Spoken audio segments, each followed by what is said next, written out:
Friends, ಈಸಿಯಾಗಿ ಈ ರೀತಿ ಮಾಡಿ ನೋಡಿ. ಬಿಸಿಬೇಳೆಬಾತು ತುಂಬ ರುಚಿಯಾಗುತ್ತೆ. ಅರ್ಧ ಕಪ್ ಆಗುವಷ್ಟು ತೊಗರಿಬೇಳೆ ಹಾಕೋಬೇಕು ಮತ್ತು ಮುಕ್ಕಾಲು ಕಪ್ ಆಗುವಷ್ಟು ರೇಷನ್ ಅಕ್ಕಿ ತೊಗೊಂಡು ಚೆನ್ನಾಗಿ ತೊಳ್ಕೊಬೇಕು.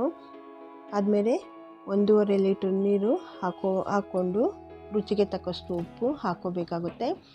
ಈಗ 1 ಕಪ್ ಆಗುವಷ್ಟು ಬೀನ್ಸು, 1 ಕಪ್ ಆಗುವಷ್ಟು ನವಕೋಲು, 1 ಕಪ್ ಆಗುವಷ್ಟು ಕ್ಯಾರೆಟು ಮತ್ತು ಅರ್ಧ ಕಪ್ ಆಗುವಷ್ಟು ಆಲೂಗಡ್ಡೆ, ಅರ್ಧ ಕಪ್ ಆಗುವಷ್ಟು ಬಟಾಣಿ, ಹಸಿ ಬಟಾಣಿ ತಗೊಂಡು ಎಲ್ಲ ಬೇಯಿಸ್ಕೊಳ್ತಾ ಇದ್ದೀನಿ. ಮೊದಲೇ ಉಪ್ಪು ಹಾಕ್ಕೊಂಡಿರೋದ್ರಿಂದ ನಾನು ಮತ್ತೆ ಉಪ್ಪು ಹಾಕ್ಕೊಳ್ಳಲ್ಲ. ನಾನು ಒಂದು ಪಾನ್ನ ಬಿಸಿ ಮಾಡಿ ಇಟ್ಕೊಂಡಿದ್ದೀನಿ. ಅದಕ್ಕೆ ಒಂದು ಅರ್ಧ ಕಪ್ ಆಗುವಷ್ಟು ಎಣ್ಣೆ ಹಾಕ್ಕೊಂಡೆ.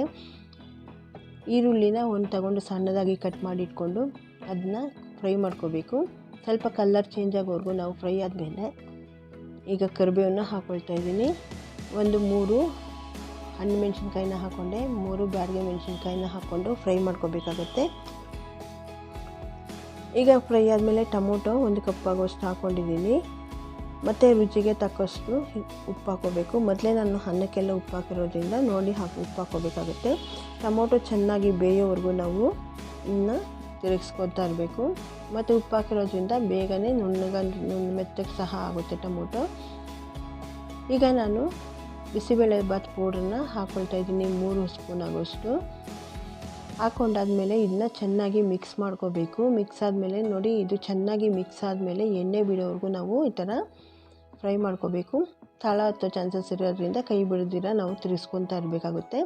ನೋಡಿ, ಈಗ ಎಣ್ಣೆ ಬಿಟ್ಟಾದಮೇಲೆ ನಾನು ಅಕ್ಕಿ ಬೇಯ್ತಾ ಇದೆಯಲ್ಲ ಅದೇ ನೀರನ್ನ ಹಾಕ್ಕೊಂಡು 1-2 ನಿಮಿಷ ಕುದಿಸ್ಕೊಳ್ತಾ ಇದ್ದೀನಿ. ಕುದಿಸ್ಕೊಂಡಾದ್ಮೇಲೆ ಈಗ ನಾನು ಅಕ್ಕಿಗೆ ಹಾಕ್ಕೊಳ್ತಾ ಇದ್ದೀನಿ. ನೋಡಿ, ಅದೇ ನೀರನ್ನ ಸ್ವಲ್ಪ ಹಾಕ್ಕೊಂಡು ನಾನು ಮಿಕ್ಸ್ ಮಾಡ್ಕೊಂಡಾದ್ಮೇಲೆ ನೋಡಿ ಇದನ್ನ 3 ಕೂಗ್ಸೋವರೆಗೂ ನಾನು ಬೇಯಿಸ್ಕೋಬೇಕಾಗುತ್ತೆ. ಇದನ್ನ ಈಗ ಲಿಡ್ ಕ್ಲೋಸ್ ಮಾಡ್ಕೊಳ್ತಾ ಇದ್ದೀನಿ. ನೋಡಿ, ಇನ್ನೊಂದು ಸತಿ ಮಿಕ್ಸ್ ಮಾಡ್ಕೋಬೇಕು. ಈಗ ನಾನು ಲಿಡ್ ಕ್ಲೋಸ್ ಮಾಡಿಕೊಂಡು 3 ಕೂಗನ್ನ ಕೂಗಿಸ್ಕೊಂಡಾದ್ಮೇಲೆ ಇದು ನೋಡಿ, ಈಗ ಕೂಗಾಗಿದೆ, ತಣ್ಣಗಾಗಿದೆ. ನೋಡಿ ಎಷ್ಟು ಚೆನ್ನಾಗಿ ಬೆಂದಿದೆ ಇದು. ಮತ್ತು ನೀರು ಸ್ವಲ್ಪ ಜಾಸ್ತಿ ಹಾಕಿರೋದ್ರಿಂದ ನೋಡಿ ಒಳಗಡೆನೇ ಎಲ್ಲ ಮೆತ್ತಗಾಗಿರೋದ್ರಿಂದ ತಿನ್ನೋದಕ್ಕೂ ಚೆನ್ನಾಗಿರುತ್ತೆ. ಮಧ್ಯಾಹ್ನದವರೆಗೂ ಸಹ ಹಿಂಗೆ ಇರುತ್ತೆ ಫ್ರೆಂಡ್ಸ್, ನೀರು ಥರನೇ. ನೋಡಿ, ಆಗಿರೋ ಅಂಥ ಬಿಸಿಬೇಳೆಬಾತನ್ನ ಒಂದು ಪ್ಲೇಟ್ಗೆ ಹಾಕ್ಕೊಳ್ತಾ ಇದ್ದೀನಿ. ಇದು ತುಂಬ ರುಚಿಯಾಗಿರುತ್ತೆ ಈ ಥರ ಮಾಡೋದ್ರಿಂದ. ಈಗ ನಾನು ಹಾಕ್ಕೊಂಡಿದ್ದೀನಲ್ಲ, ಇದಕ್ಕೆ ಬೂಂದಿನ ಖಾರ ಬೂಂದಿ ಹಾಕ್ಕೊಂಡು ತಿನ್ಬೋದು. ಹಾಕದೇರೂ ತಿಂದ್ರೂ ತುಂಬ ಚೆನ್ನಾಗಿರುತ್ತೆ. ನಾನು ಡೆಕೋರೇಷನ್ಗೋಸ್ಕರ ಸ್ವಲ್ಪ ಖಾರ ಬೂಂದಿ ಹಾಕ್ಕೊಂಡೆ. ಈಗ ಕೊತ್ತಂಬರಿ ಸೊಪ್ಪನ್ನ ಸ್ವಲ್ಪ ಹಾಕ್ಕೊಂಡಿದ್ದೀನಿ.